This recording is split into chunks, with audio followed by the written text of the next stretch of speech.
saya. Pero pwede po ba tayong maglaro muna? Please, please, please, please Uy, mukhang may baon na laro si Mikmik, ah. Sige. Oo, kasi alam niyo po, napapanood ko sa Yulol si Ate Lexie. Aba. Sa Running Man. Wow. Ang galing-galing-galing niya sa mga games dun eh. Oh. Thank you, Mikmik. Ano bang game yan? Sige, game ako. Sige po, ang tawag ko po sa game ay Unstick Mo. Unstick mo. Okay, paano naman laruin niya itong unstick mo? Ganito po yun. Nakita niyo po ba yung dalawang stick at dalawang belt na, Yes. na may mga nakadikit na bola? Apa, okay. Yan, kuha po kayo ng tig-isa. Okay. Okay. Tapos, Okay, ano gagawin Tapos, ano namin? nang gagawin? isusuot niyo po yung belt na may nakadikit na bola. Okay. Ayan. Okay. Very Yan. good. Tapos yung stick, hahawakan niyo ng patayo. Okay. Yan.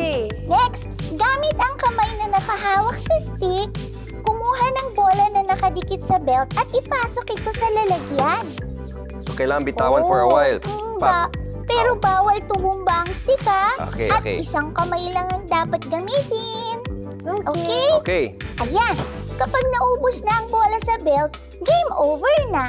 Okay. Siyempre, yung may pinakamaraming bola na ipasok sa lalagyan, siya yung panalo. Okay, gets na. Yan, okay, 30 seconds lang po yung ibibigay ko 30 dito, seconds. Okay. Magaling si Lexie, no? Kinakabahan to. Ayoko, Sanay sa kaya running galingan man mo, to, eh. Kuya Chris. Okay, I'll try my best. Gina po ba kayo? Gina G! Okay, ready? Get set, go! Yan, ang galing. Up. Ay. Bilisan nyo, 30 seconds lang to. Ay! Saan yung iba? Okay ka lang, Ate Lexie. Ano pa ba si Lexie? Aba! O, saya na, Oo nga, Mikmik, di ha? na nasabi. Pero, siya na nakakonsentrate. Masaya yung game, pero medyo may challenge, ha? Dami ko rin hindi na-shoot, oh.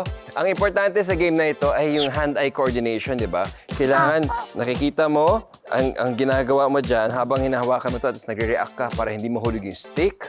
Tulad nitong nilalaro natin, dapat alam ng utak mo kung itatayo niya ba yung stick o kaya kukuha ng bola, di ba? Dapat nakikita lahat ng mga mata mo. Oo, Tama. tama. May science din pala yung naimbento kong game. Well, science is everywhere naman talaga. Pero good job, Mikmik. Masaya yung game mo. Thank you for that. We really enjoyed. Kuya Chris, ikaw ang sumakses. Ako ang sumakses. Oo nga, mukha nga kasi. Congratulations, Bilangin natin. Kuya Ako ay Chris. naka 2, 4, 6, 8, 10, 11 balls. 11. Si Ate Ako Lexie. naka 2, 4.